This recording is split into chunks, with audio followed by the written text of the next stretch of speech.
네, 여러분 안녕하세요. 2025년 9월 6일 오늘 토요일 아침입니다. 9월의 첫 번째 토요일 우리 이제 로마서 3장 말씀 살펴보면서 우리의 구원의 은혜에 대한 이야기들을 조금 더 살펴볼 텐데요. 하나님이 주시는 은혜의 이야기 함께 말씀을 통하여 배우고 채워가는 아침 되기를 주님의 이름으로 축원합니다. 오늘 본문 로마서 3장 1절부터 8절 말씀입니다. 그런즉 유대인의 나음이 무엇이며 할례의 유익이 무엇이냐? 범사에 많으니 우선은 그들이 하나님의 말씀을 맡았음이니라. 어떤 자들이 믿지 아니하였으면 어찌하리요? 그 믿지 아니함이 하나님의 믿으심을 패하겠느냐? 그럴 수 없느니라. 사람은 다 거짓되되 오직 하나님은 참되시다 할지어다. 기록된 바 주께서 주의 말씀에 의롭다함을 얻으시고 판단받으실 때 이기려 하심이라 함과 같으니라. 유대인들의 유익이 분명히 있었죠. 그쵸? 우리가 이제 어제까지 유대인들에 대한 죄에 대해 살펴보았는데 유대인들의 유익은 그들이 말씀을 가지고 있고 말씀을 맡았고 말씀을 지키며 살아가야 되는 그 책임, 그 하나님의 특별한 권리 그런 것들을 가지고 있었던 건 맞아요. 근데 문제는 뭐예요? 그들이 율법을 가지고 있었지만 하나님을 따르지 않은 거잖아요. 결국 그 사람들은 그렇게 얘기할 거예요. 야, 유대인들 이렇게 망가져 있고 유대인들이 이거밖에 안 되면 하나님도 그저 그런 거 아니야? 하나님 딱 그 수준 아니야? 라고 생각할 수 있겠죠. 바울은 그렇지 않다고 말하는 겁니다. 하나님의 백성들이 무너졌다 해도 하나님의 믿으심이 폐허해지지 않죠. 하나님의 신실하심은 여전합니다 라고 말하는 겁니다. 그러면서 동시에 이런 이야기를 바울은 하죠. 6절부터요. 그러나 우리 불의가 하나님의 의를 드러나게 하면 무슨 말하리요? 내가 사람의 말을 하는 대로 말하노니 진노를 내리시는 하나님이 불의하시냐? 결코 그렇지 아니하니라. 만일 그리하면 하나님께서 어찌 세상을 심판하시리요?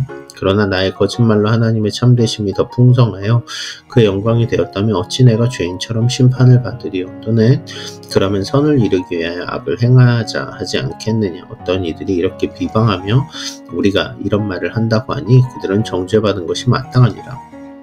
말씀이 조금 헷갈리게 이제 한글로 보면 조금 헷갈리게 된 구조이긴 한데 이야기를 조금 정리해보면 그런 거예요.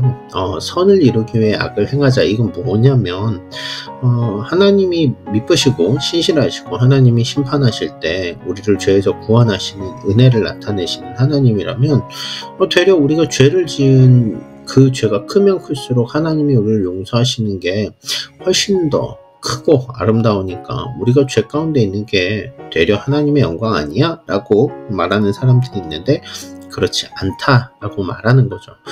자, 이 이야기에 대해서 조금만 더 오늘 하반부에 대한 얘기를 해보죠. 오늘 우리가 막 영화나 책이나 드라마나 뭘 보면 악당이 출연하면 이제 긴장을 하게 됩니다. 그러면서 이제 악당과 정의의 사자, 정의가 싸우죠. 자, 그러니까 악당이 강하면 강할수록 정의의 용사가 빛나 보이는 게 맞아요. 그런데 여러분, 우리의 신앙도 그렇다고 생각하면 안 돼요. 우리 악이 강할수록 하나님의 의가 훨씬 강하게 드러나니까 우리가 악한 것이 당연하게 받아들여져야 된다라고 말하면 오류입니다. 그렇죠?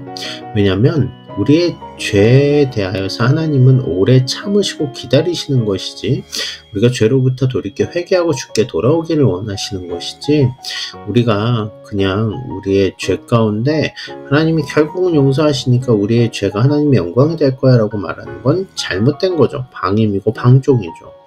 바울은 복음의 은혜를 이런 하찮은 이야기들로 바꾸지 않기를 원하는 거예요. 구원받았으니까 막 살아도 돼. 그런 얘기 하는 분 제가 봤거든요. 여러분, 그게 아니죠.